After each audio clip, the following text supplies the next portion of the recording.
In the 21 years of me working for the Underground, I've never had such camaraderie with other unions. I've never had such solidarity with other trade unions all over the world.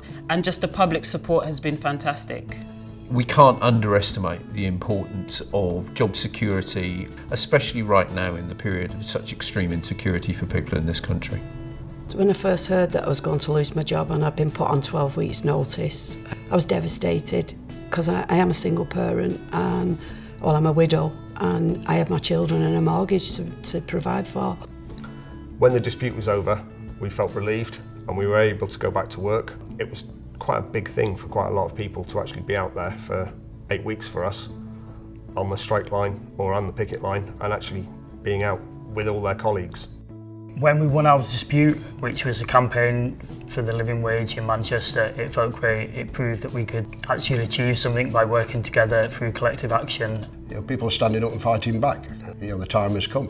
Whatever they're paying hefty dividends to shareholders, they can well afford to pay you a decent pay rise. Tracy, when you started working on the buses 34 years ago, did you ever think you would become a national media story? Never in a million years. I didn't know anything else. I loved the job I was doing. I've been doing it that long. What is it that drove you and your members, Trevor, to strike action? First time, wasn't it? It was first time in 130 years for the company. We were literally fighting to stop us having a pay loss and slashes to terms and conditions. And is it a similar story, Pat, in B&Q? The cost of living crisis, it's not new. It's been around for many years, with the austerity cuts, and we had to set up a hardship fund to put food on the table for people. There were people saying, are they ever going to give in? Because they left us on the picket line for 11 weeks without even speaking to us. How did you keep the spirits up? We made it joyful. We had discos, flashing lights, karaoke. We were very proud of the workers standing together and proving to others that it's achievable. What about UCU? UCU's famous for its disco pickets. It's an enormous victory for our staff. We've taken 4,800 people out of insecure employment. We started negotiating with the university 13 years ago. For some people, they can apply for a mortgage for the first time in their lives. I have colleagues saying, I will never have to tell my children again, it's going to be a baked bean month. There's no excuse from an employer saying, we don't have the money. We're the biggest university in the country. I think that's a really important message for today, that it is possible for people in trade unions to take action and win those disputes.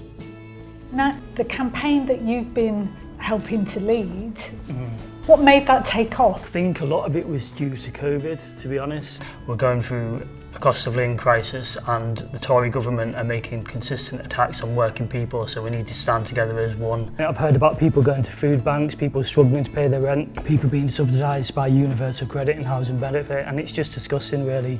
For someone doing such an important job, or any job in fact, they shouldn't have to worry about the basic things like rent and food on the table. Making sure that our members are heard, making sure that the members get what they deserve, and making sure that the companies are held to account. I've had big picket lines before because we've had UCU across the road from us and they always come over and we always go over theirs. We always seem to have coordinate. Picket neighbours. Trade unionism for us is a collective struggle. You vote collectively, you march collectively, you struggle collectively and you fight collectively. All these wins inspire people in the greater union movement, but also within our sector. That little glimmer of hope for somebody can reinforce a picket line, can reinforce somebody's belief in what they are actually doing is correct, standing up for themselves, standing up for other people. It's just been an absolute joy and a pleasure to have these people support me. It's been amazing. I'm still overwhelmed with it all. What I've heard today is just about human friendship between people and sticking up for each other in the trade union family. It's not just an insurance policy, it's a way of life. But it's also when you stand up for yourself, you stand up for other members. And other members stand up for you. Working families are facing the longest, harshest squeeze on living standards for generations. But union members are coming together across the movement to fight for fair pay and fair treatment. And we are winning.